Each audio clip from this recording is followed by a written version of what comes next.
Welcome to Senior Moments. I'm Tommy Ellison. You know, I forget names, car keys, and what I came in the room for, but somehow I remember the 60s with crystal clear clarity. What you are about to hear is evidence of a misspent youth, and believe me, I've got some stories. Let's go.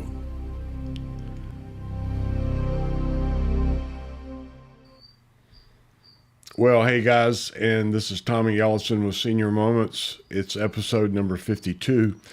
You know, life is full of little surprises, and this week has certainly been a one for me because I was supposed to be out of town this weekend, but I had to cancel my appearance at the school plant manager show down at Perdido because of a upper respiratory infection I'm experiencing, and you can probably tell from my voice, I'm not in good voice this evening, but full of surprises this week. So I thought I'd go ahead and just get this one on tape and in the can, and that way I can schedule it for 5 o'clock, which is about 45 minutes from now, so that I can get this one out there. And featuring or speaking of full of surprises. You know, this particular story that I'm about to show you, a pre-recorded video from several years ago, was a bit of a surprise for me in life when I was actually playing football at the University of Tennessee at Chattanooga. But you'll hear those details as you watch the reel. But this was a kind of a big surprise for me. And I've told this story a couple of times in public and in private social conversations. And I've had a couple of people request that I tell it again. I think the last time was actually at an alumni meeting at the Fairfield High School Alumni Luncheon. So for those of you who haven't heard it, hopefully you'll enjoy the enigma, the surprise that life had for me back when I was at Chattanooga.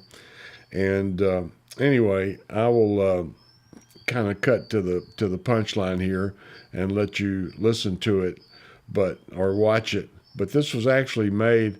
I was involved in a creator conference workshop, and we had to do several projects, and so this was one of my submittals. So I'll be back right after the video runs, and we'll talk to you then. Hang on, stand by.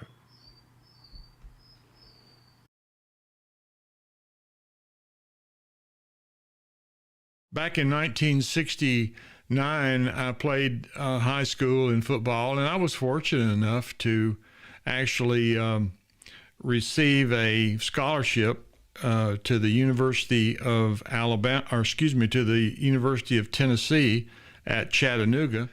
Unfortunately, or fortunately maybe, I was redshirted, and back in the 60s, late 60s, early 70s, freshmen really didn't play a lot, and so if you didn't play at all, you actually got redshirted. And for those of you who don't know what that means, it basically means that you don't spend your first year of eligibility. You typically get 4 at the collegiate level if you're playing by the rules, and that's another story. But the first year of eligibility can be what's called redshirted, where if you fail to play a down or even dress for a game, then you actually can go to your sophomore year in school, and it'll actually be your first year of eligibility when you play. And I hope that makes sense. It didn't to me for a long time. But anyway, I was redshirted, and with intentions of holding me a year, I guess, to let me develop a little bit more. I was actually a very young freshman. When I went to college, I was 17. I turned 18 in the fall, but I was young. I was large. I was about 6'5", 6'6", somewhere in that neighborhood, and I weighed in at about 285, and so I was ready to play at that level, but I got redshirted. And the crux of this story is really not about football, but what happened after the season, because normally at the college level, football players are not just September to November guys, it's a year-round thing with what they call the fall season, and then you have winter workouts, and then you have the spring training, and so you're constantly in the gym, in the weight room, in the practice fields, and or should say on the practice fields, and in team meetings talking about ultimate strategies. And rather than do winter workouts, which are rather boring, a lot of running, a lot of weights and stuff. I asked our head coach if I could instead work out with the wrestling team. And at that point in time, the university had a very good wrestling team. In fact, the University of Chattanooga was well known for its wrestling program. And back in those days, there were a number of schools in the Southeastern Conference that were actually fielding a wrestling team. And so there was a lot of tournaments that were going on. And so I was working out as a heavyweight, which is what they call the unlimited division. It didn't have a weight class. I didn't have to, sweat and spit to make my weight every match. I could just eat what I wanted. But nevertheless, it wasn't my intention to actually compete in wrestling. I just wanted to break a sweat and give the coaches the idea that I was actually keeping in shape and working out. And so that's what I was doing. I was working out with the first string, the top of the guy ladder in the heavyweight division. And so the very first event that our wrestling team went to was called the Southeastern Invitational. And it was actually a bunch of teams that were competing in most invitational tournaments. And unfortunately, our heavyweight was injured and dislocated his shoulder in his first or second match, and was, of course, disqualified from the tournament. But by the same token, he was rendered a medical red shirt as far as wrestling was concerned. So he was out for the season. Do you feel it coming? It's now the coaches are looking at me and saying, well, gee, Tommy, you're the only other heavyweight we have, and you do have some wrestling experience, so you're the guy.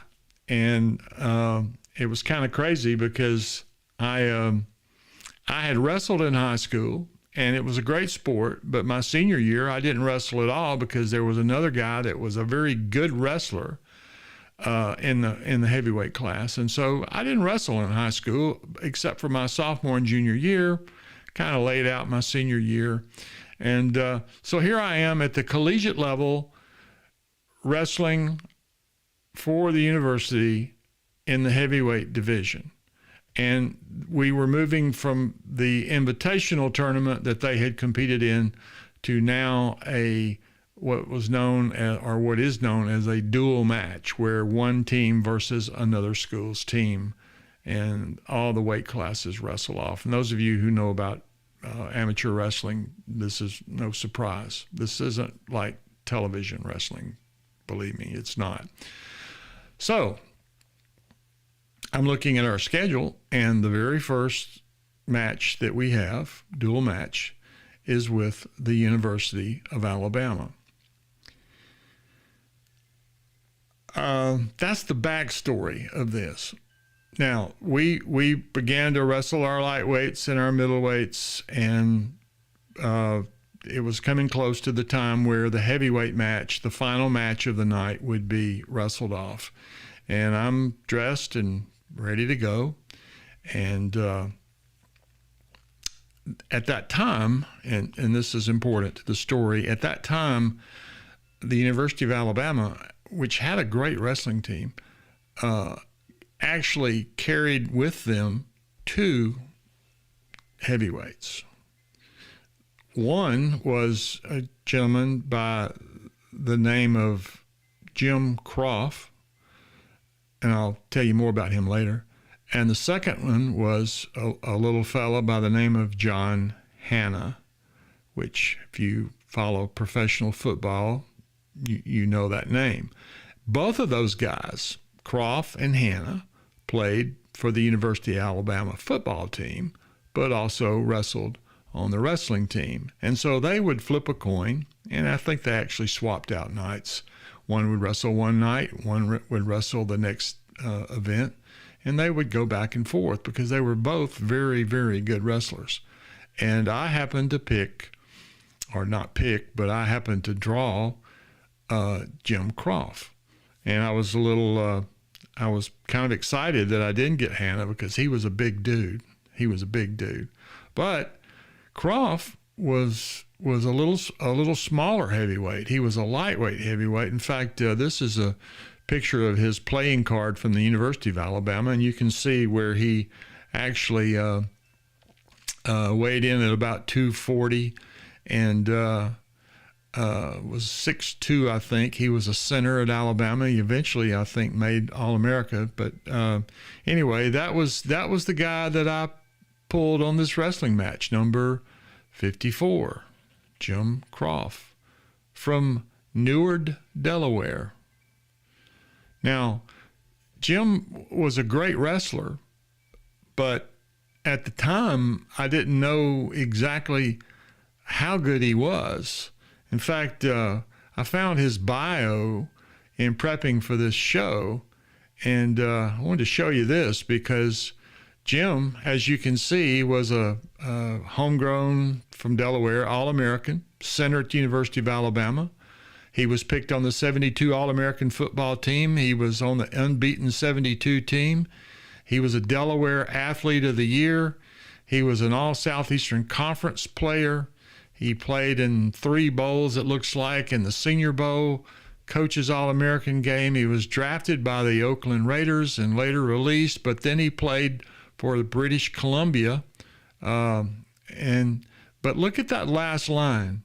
At Tattenall School, which was the private school he attended, he won 4 national prep wrestling titles with a record of 103-0.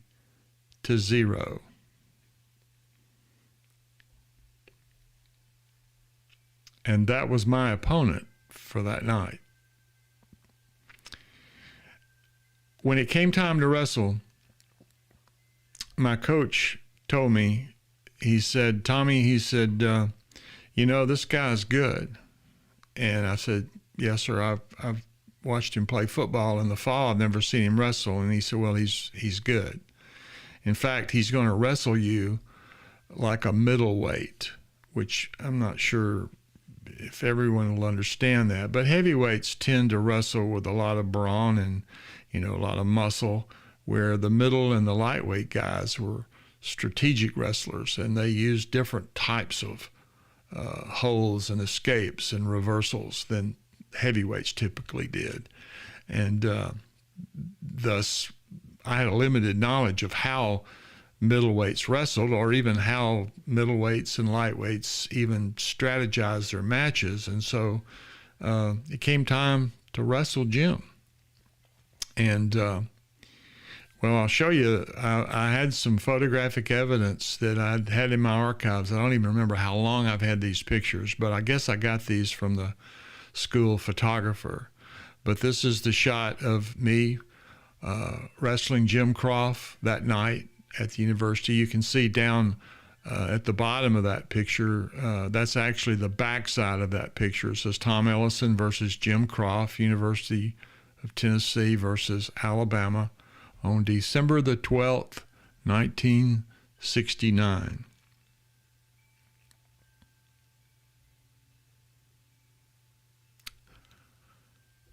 I wanted to let that sink in for a second, because as I was getting ready to take the mat for the first time, my coach came over to me and grabbed me by the shoulders, and he said, Tommy, he said, whatever you do, I know this guy's going to wrestle you like a lighter weight, and I know you don't know a lot of that strategy, but whatever you do, don't let him put you in the pretzel hold.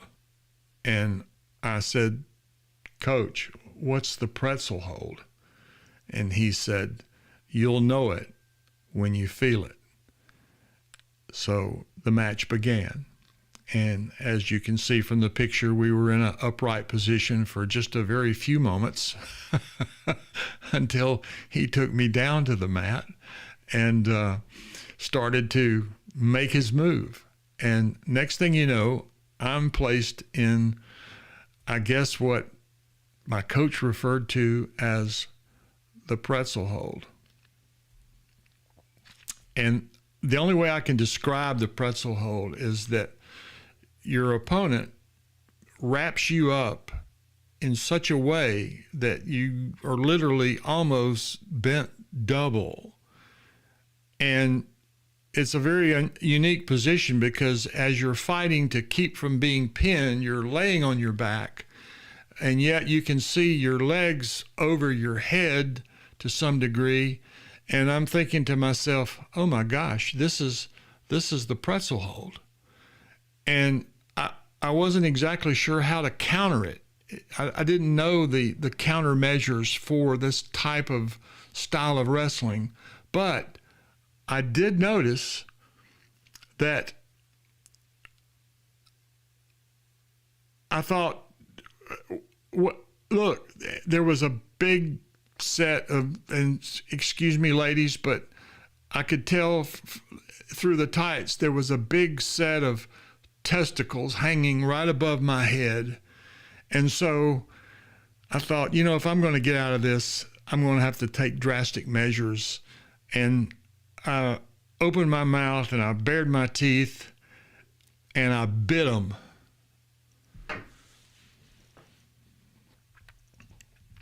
And they were mine.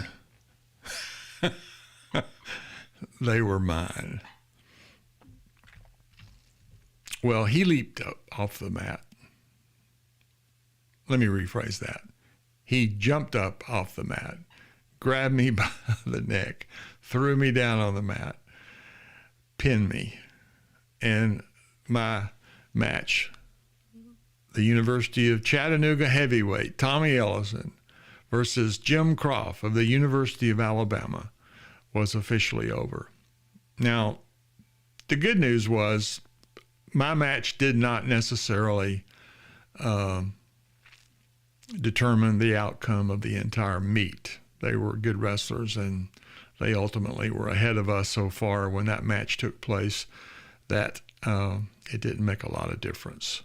But it was an interesting evening for me. Now, I also have to be honest with you.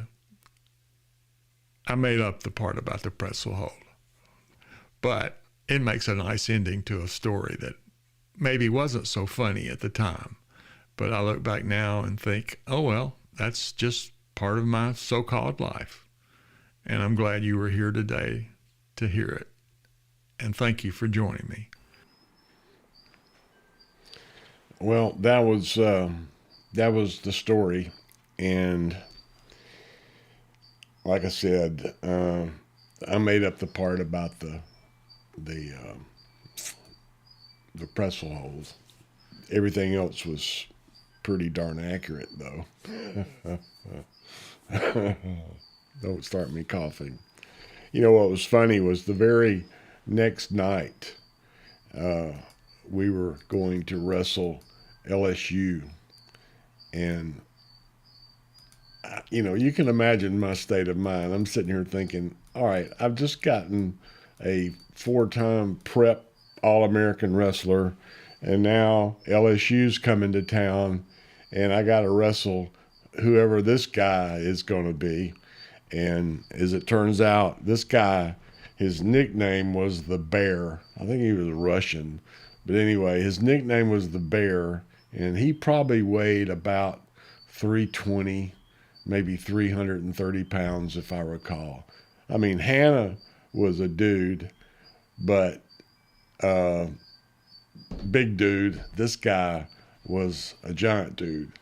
And anyway, he got on top of me, and he was laying there on top of me, and I'm sitting there trying to get up on my knees to try to do something, to do a reversal or do something.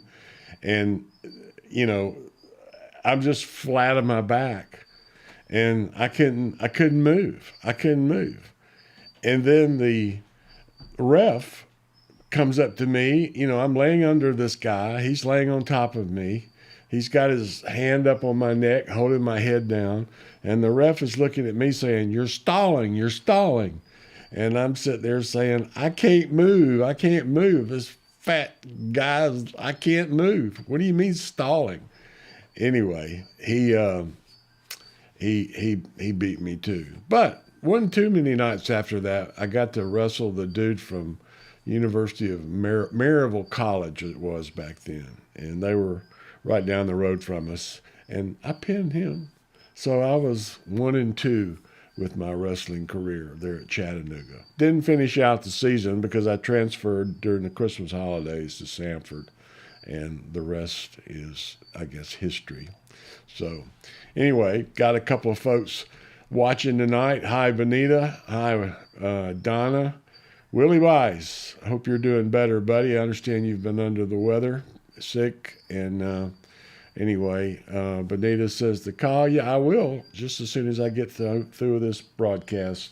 Benita, I'll see if I can get you on the phone. But I just wanted to let you guys know what was going on in my life and tell you a little bit about my so-called life and my evidence of misspent youth. So, hope you enjoyed it.